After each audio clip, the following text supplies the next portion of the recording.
سائرہ صاحبہ السلام علیکم، ہم آپ کے ممنون ہیں کہ آپ نے ہمارے ویب سائٹ اہل سنت .net پر یاد فرما آپ کے 3 سوال موصول ہوئے، جواب حاضر۔ پہلا سوال تو آپ نے یہ کیا کہ حیض کے دوران نماز کے لیے کیا پابندی،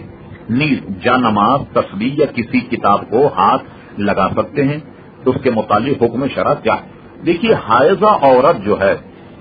وہ نماز نہیں پڑھ سکتی، اس کے لیے نماز پڑھنا حرام۔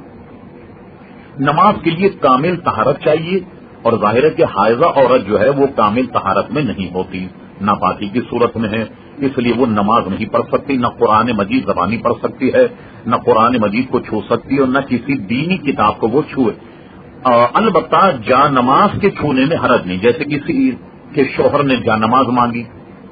اور اگر یہ حائضہ تھی تو جا نماز کے دینے میں، کھانا پکانے میں، کپڑے دھونے میں، کسی معاملے میں وہ غلاظت جو ہے وہ نہیں لگے گی، وہ ایک حکمی الگ غلاظت ہے جو ظاہر ہے کہ خاتون کے ہاتھ پر نہیں ہوتی، اس لیے یہ سارے کام تو جائز ہوں گے، بلکہ وہ سبحان اللہ الحمدللہ وغیرہ جو ہے وہ یہ بھی پڑھ سکتی ہے، اور اگر کوئی سچی کہانی اور واقعات کی بھی کوئی کتاب ہو تو اس کو بھی ہاتھ لگا سکتی ہے، کسی کو چھینک آئے یا خود کو چھینک آئے تو الحمدللہ بھی کہہ سکتی ہے، کسی کے چھینک کے جواب میں یرحمک اللہ بھی کہہ سکتی ہے۔ دوسرا سوال آپ کا یہ کہ میری بچی جب 3 ہفتے کی تھی تو وہ روتی بہت، اس کے گلے میں تعویذ ڈالا، اب بچی ٹھیک ہے، کیا میں وہ تعویذ اس کے گلے سے نکال دوں؟ اگر ہاں تو تعویذ کو ضائع کرنے کا طریقہ کیا ہے؟ تو دیکھیے، اس تعویذ کو آپ جب اس کی طبیعت ٹھیک ہوئی تو کسی بھی بزرگ نے یہ تعویذ دیا ہے تو اس کی صحت اور نظر کا دیا، اس میں کیا حرج ہے کہ عمر بھر وہ تعویذ اس کے گلے میں پڑا رہے؟ اور بالفرض اگر آپ اس سے مطمئن ہیں، نکالنا چاہتی ہیں، اس کو اسلامی طریقے پر ٹھنڈا کیا جائے، یعنی اس کو بہتے ہوئے پانی میں یا سمندر میں اسے ڈال کر کے ٹھنڈا کر دیا جائے۔ تیسرا سوال آپ نے کیا قصید بردہ شریف کا ختم کا طریقہ کیا ہے؟ اس کا طریقہ یہ ہے کہ چند حضرات جو ہیں وہ جمع ہو جائیں،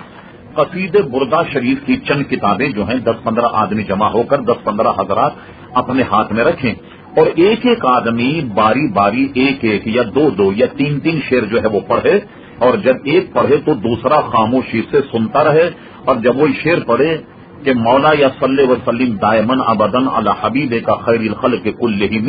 تو اس شعر کو دوسرے حضرات جو ہیں وہ بھی دہرائیں، اور پڑھنے والا تو ظاہر ہے کہ پڑھے گا،